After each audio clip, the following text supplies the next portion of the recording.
So just to do a quick resume of the great man's life, very quick, and then why we're discussing this, is that he made his fortune, of course, in the 1990s when the Soviet Union, Russia, privatized state property. And of course, he was able to profit from it due to his philosophy and due to the principles that we teach actually in this course.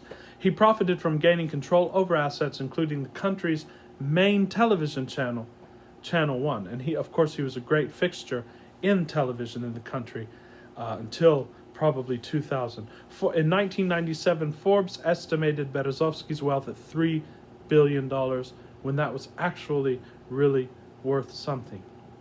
He formed a political party, Unity, and of course we're not going into his politics because although very interesting, here at the Real Javier Novoa, we do not officially take political positions because this is a network, this is a show and philosophy and indeed a way of living that teaches us to benefit in every political situation. And indeed, indeed, Berezovsky did say this when he talked about one time he was talking about Chechnya, because he was at one time the representative of Russia to Chechnya, and he actually helped bring about peace between Chechnya and Russia. And later he supported the Chechen cause. But he said that when someone asked him about business in Chechnya, he said there are people doing business even in Chechnya, even in a war zone. And he's correct in the sense that no matter how horrible the situation is where you are, and in the United States, we still live in a very blessed situation that's very peaceful, that's very conducive to opportunity, that makes it easy to succeed still, even though there's debate as to how long that will continue. But it doesn't matter where you are. If you have these principles, you can succeed. And that's the point of this course, and that's the point of discussing this man's life and pointing out the principles. But, so he was very active in politics, he was elected to the Duma. Anything he set his mind to, he did it. And we'll see why here, and what principles he followed. Following the Russian presidential election, Berezovsky went into opposition, resigned from the Duma, and this is what perhaps could be recognized as his Achilles heel, and we might talk about that. Even though we don't want to accentuate negative aspects, especially today, we'll talk about what could have perhaps been his resistance and what caused in the end some of the problems that perhaps were not necessary. But he started having problems. He moved to Britain and he declared asylum there, and he was still a very wealthy man in Britain. He had many properties. In 2012, he lost a London High Court case he brought against his former partner, Abramovich. And he sought $3 billion from his former partner, and we can go into this also. He had a very interesting quote and great quote, which actually shows why he was a very successful man. He was talking about Abramovich, and someone, perhaps he was in the witness stand, and one of the prosecutors, I believe, I'm paraphrasing here, but one of the prosecutors asked or commented that Abramovich was a very intelligent man. And Berezovsky said no, Abramovich was not an intelligent man at all, but intelligence has nothing to do with wealth. You can get wealth whether you're intelligent or whether you're a fool. And this goes into the concept that we teach in this course, where you don't have to earn wealth. You simply set your target upon it, and it doesn't matter if you are a fool, if you're intelligent, what your resources are. If you set your target and follow the principles, you can and will attain that.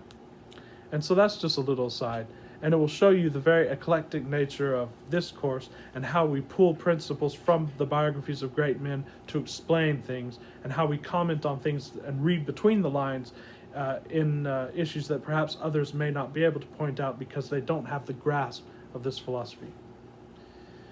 Of course, he was good friends with Patr Katsashvili, I'm probably butchering his name, Badri, who was another great wealthy man from Georgia, one of the great oligarchs, and also knew these principles. Tragically passed away very early. And he was also a friend of Alexander Litvinenko, who was also murdered, and it's still not to this day completely solved as to what happened there. But he lived a very charismatic but also controversial life.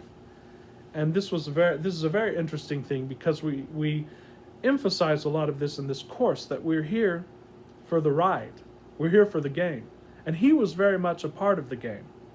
And he very much lived the game. In fact, in a movie that they made, it was called Tycoon in English. It was a Russian movie, and it was said that they made it modeled upon the life of Berezovsky. The main character says, when they commented to him about going to prison or perhaps death, he said, well, prison and death are part of the game. And that's another knowledge of the principle that we are in a game, and so to take it in stride and to take it more lightly, and then we don't give importance to issues, and that makes it much easier for us to attract them into our experience. So see, we're already going into great principles just from studying certain aspects of the great man's life. Of course, he was a mathematician and a researcher. He was brilliant, and he had published many papers since the age of 29 years old. He worked as an engineer from 1969 to 1987, serving as assistant research officer, and finally the head of a department in the Institute of Control Sciences of the USSR Academy of Sciences, which was a very prestigious institution. He conducted research on optimization and control theory, publishing 16 books and articles between 1975 and 1989. Of course, in 1989, it's when his business career began and he took off. He left the science world, and as he commented in many interviews, people said he was crazy because he was leaving what seemed like a sure salary. Of course, nothing is certain, and indeed, as Berezovsky said, none of you are going to have your jobs in a few months, and indeed, many of these people lost their jobs. He left that to go into business, first of all, by selling cars, and he comments that he took a few of his friends, he went to Germany, he bought cars, because he knew that Russians were going to want cars and apartments. He had this inspired idea, a car and a place to live. So he started selling cars from Germany and became very rapidly very successful in that. And he talks about this. He became the CEO, actually, or senior manager of Logovaz and Autovaz, and he actually began by selling software to these people. He began by selling software, then he started going into cars, the actual automobile business, and finally he became the head of that company. And in a documentary recently, and I hadn't known this, I discovered that Berezovsky had actually been involved in mercantile and business activities, actually illegal activities, during the Soviet Union. He did not even let the laws of the Soviet Union, which were quite strict at the time, stop him from going into selling and going into business. Some of those were successful, some of those were unsuccessful, but he continued, he kept going. He had his vision and he kept going with that.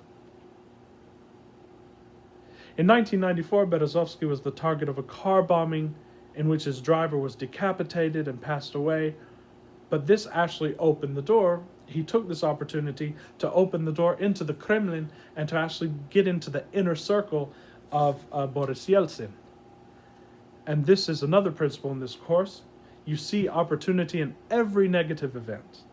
Any negative event, any negative feeling, any door that closes in your face, you see this actually as a positive opportunity and a great opportunity to advance your interest. And as Marcus Aurelius said, and the Stoics, the obstacle is the way. Any obstacle that sets itself up in the way to attaining your desire actually becomes the task and becomes the way. And we can also learn this from studying the life of this great man and also the people whom associated with him. So basically, he fell out of the good graces of Putin. He went to the United Kingdom. He was a very outspoken political activist. He gave a lot of money to many different causes. And his life was just very interesting. And even as a young teenager, I just enjoyed studying his life because it was just very fascinating. And he was one of those people who wanted to have every experience that he could. He had great energy.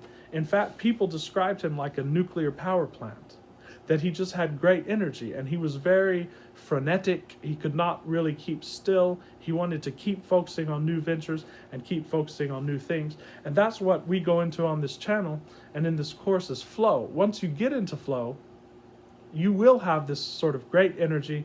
You'll be very buoyant, and people will describe you as superhuman almost. Even though to you it doesn't feel like effort, it just feels like the next logical step.